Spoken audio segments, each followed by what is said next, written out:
उसका सपना तो हीरोइन बनने का था, मगर उसके साथ जो हुआ उसे आप इमेजिन भी नहीं कर सकते।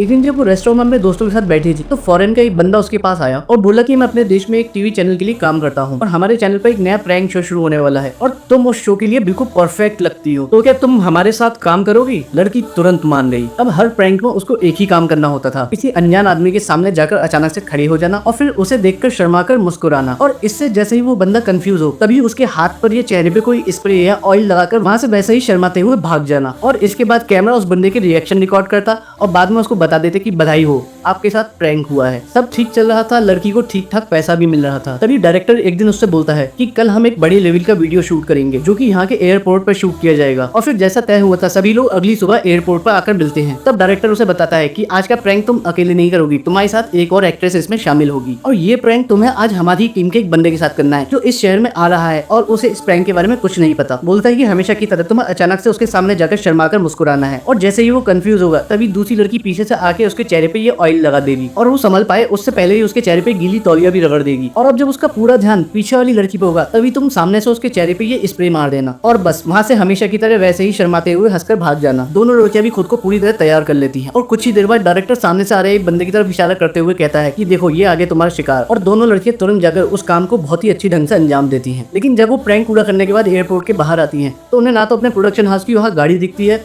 और ना ही कोई मेंबर। वो उन्हें कांटेक्ट करने की बहुत कोशिश करती है लेकिन कोई रिस्पांस नहीं मिलता और अगले दिन दोनों ही लड़कियों को गिरफ्तार कर लिया जाता है। अब उसे समझ में आता है कि उसकी प्रोडक्शन टीम क्यों गायब हुई थी, क्योंकि अब ये लोग मेरे ही साथ प्रैंक कर रहे हैं और ये सोच के वो जोर जोर से हंसने लगती है। लेकिन कुछ ही सेकंड्स में उसे समझ में आ जाता है कि ये कोई प्रैंक नहीं, उसे सचमुच में गिरफ्तार किया जा रहा है। असल में कल जिस बंदे के साथ इन्होंने प्रैंक किया था, इनके प्रैंक पूरा करने के कुछ ही मिनटों बाद उसकी मौत हो गई थी, क्योंकि जो कुछ भी इन्होंने उसके चेहरे पे लगाया और रगड़ा था वो कुछ ऐसे केमिकल्स थे जिनको अगर साथ मिलाया जाए तो एक बहुत ही डेडली VX गैस बनाते थे जिसके कांटेक्ट में आने पे किसी की भी मिनटों में ही मौत हो सकती है। लेकिन ये जिस तरह से कोर्ट को डिटेल्स बताती हैं और जब एयरपोर्ट की CCTV फुटेज भी देखी जाती है तो सब समझ जाते हैं कि ये लड़कियां बिल्कुल इनोसेंट हैं और इनके साथ बहुत बड़ा धोखा हुआ है और इसलिए कोर्ट भी उन्हें बाइज्जत बरी कर देती है। और जो बंदा खुद को फॉरेन का डायरेक्टर बता रहा था वो नॉर्थ कोरिया का एक एजेंट था और उसने इन भोली भाली लड़कियों से नॉर्थ कोरिया के तानाशाह किम जोंग उनके सौतेले बड़े भाई किम जोंग नाम का मर्डर करवा दिया था। माना जाता है कि इस सब के पीछे नॉर्थ कोरिया की सरकार का ही हाथ था, लेकिन उन्होंने किसी भी तरह से अपना हाथ इस सब में होने से मना कर दिया और आज तक उस कांड की जिम्मेदारी नहीं ली है। और जो पहले इतने सारे अनजान लोगों के साथ प्रैंक्स किए गए थे वो सिर्फ इन लड़कियों के लिए एक प्रैक्टिस मैच की तरह थे, जिससे असली मौके वाले दिन इन लोगों से किसी तरह की कोई गलती ना हो।